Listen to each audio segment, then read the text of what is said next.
Hello friends, history is mystery channel पर आपका स्वागत है।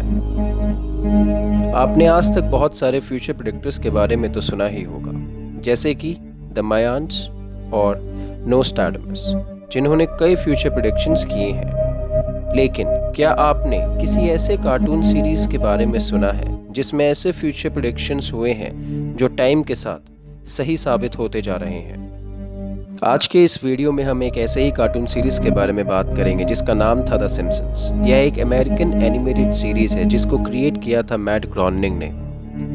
यह शो एक फिक्शनल टाउन में सेटअप किया गया था जिसका नाम है स्प्रिंगफील्ड। इसमें जो कैरेक्टर्स के नाम है वो इसके शो के क्रिएटर की फैमिली मेंबर्स के नाम है, जिसमें उन्होंने अपने नाम को बार्ट से सब्स्टिट्यूट किया है। ये शो अपने ह्यूमरस सटायर के लिए जाना जाता है, जिसमें पॉलिटिक्स से लेकर पॉप कल्चर और एवरीडे लाइफ को दिखाया गया है। आइए अब हम बात करते हैं ऐसे ही कुछ इवेंट्स के बारे में जहां सिम्पसन ने अपने कार्टून सीरीज में जो दिखाया वो बाद में सही साबित हुआ। Smart watch prediction. इस एपिसोड में लीसा जब 15 इयर्स फ्यूचर में पहुंच जाती है तो वहां उसका फियांसे एक फ़ोन कॉल करता है अपनी स्मार्ट वॉच का इस्तेमाल करके। लेकिन गौर करने वाली बात यह है कि तब तक स्मार्ट वॉच का आविष्कार हुआ ही नहीं था, और साथ ही साथ इस एपिसोड में जो वॉच दिखाई गई है वो वॉइस रिकॉग्निशन अनेबल्ड वॉच थी। Lady Gaga. द सिम्पसन्स के इस वीडियो में यह दिखाया गया है कि एक पॉप स्टार स्प्रिंगफील्ड विजिट करती है, और अगर हम रिजेम्बलेंस की बात करें तो वो लेडी गागा से काफ़ी सिमिलर है। लेडी गागा अपनी performance super ball half time 2017 के दौरान ऐसे ही कपड़ों में दिखाई दी थी। और दूसरी बात जो इस परफॉर्मेंस की निकल कर आती है वो यह है कि उनकी उस परफॉर्मेंस के दौरान जो वायर बेस्ड स्टंट उन्होंने किया था वैसा ही कुछ इस एपिसोड में भी दिखाई देता है। Donald Trump. इस एपिसोड में यह दिखाया गया है कि लीसा यूएसए की प्रेसिडेंट बनती हैं एंड वो डोनाल्ड ट्रंप की सक्सेसर भी बनती हैं।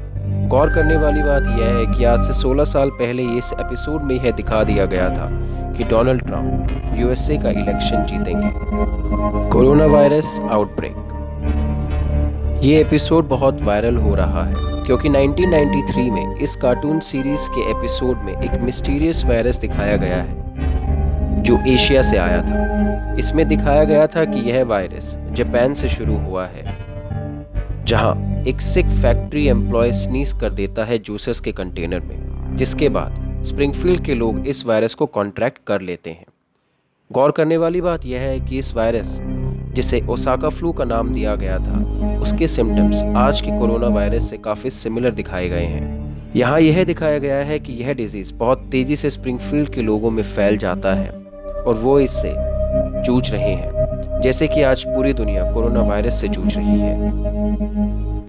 Beirut explosion.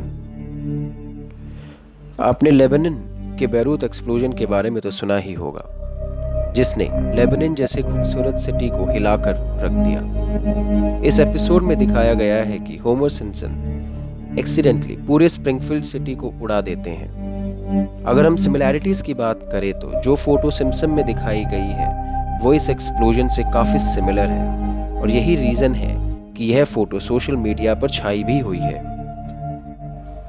9/11 अटैक। इस एपिसोड को काफ़ी कंट्रोवर्शियल माना गया है क्योंकि इस एपिसोड में लीसा के हाथ में एक न्यूज़पेपर का फ्रंट पेज है जिसमें लिखा है न्यूयॉर्क टिकट्स ओनली फॉर $9, जो परफेक्टली ट्विन टावर्स के साथ अलाइंड है जो मिलकर बना रहे हैं न्यूयॉर्क 9/11। ये सिर्फ एक कोइंसिडेंस हो सकता है, लेकिन थ्योरिस्ट की माने तो यह एक वार्निंग थी न्यूयॉर्क अटैक्स की जो 2001 में हुए थे। Nobel prize winner. The Simpsons ने 2016 के नोबेल प्राइज विनर का नाम बिल्कुल सही प्रेडिक्ट किया था। इस एपिसोड में जो 2010 में टेलीकास्ट हुआ था, एक बैटिंग दिखाई गई थी जिसमें यह प्रेडिक्ट किया गया था कि MIT professor Bengt Holmstrom Nobel prize in economics जीतेंगे, और यही हुआ। 6 साल के बाद 2016 में उन्होंने ही नोबेल प्राइज जीता। उनका नाम बैटिंग स्कोर कार्ड पर दिखाई देता है जहां कैरेक्टर्स ने नोबेल प्राइज विनर्स पर बैट लगाई होती है। Face time prediction. इस एपिसोड में लीसा एक फॉर्च्यून टेलर के पास जाती है जो उसे 15 इयर्स आगे फ्यूचर में ट्रांसपोर्ट कर देती है। वहां से वो मार्च को अपने फ़ोन से वीडियो कॉल करती है और उस वीडियो चैट फीचर को नाम देती है पिक्चर फ़ोन। इन सब घटनाओं के बाद शो के मेकर्स के पास भी कोई जवाब नहीं है कि उन्होंने अपने शो में इन घटनाओं को इतना करेक्टली कैसे प्रेडिक्ट किया है।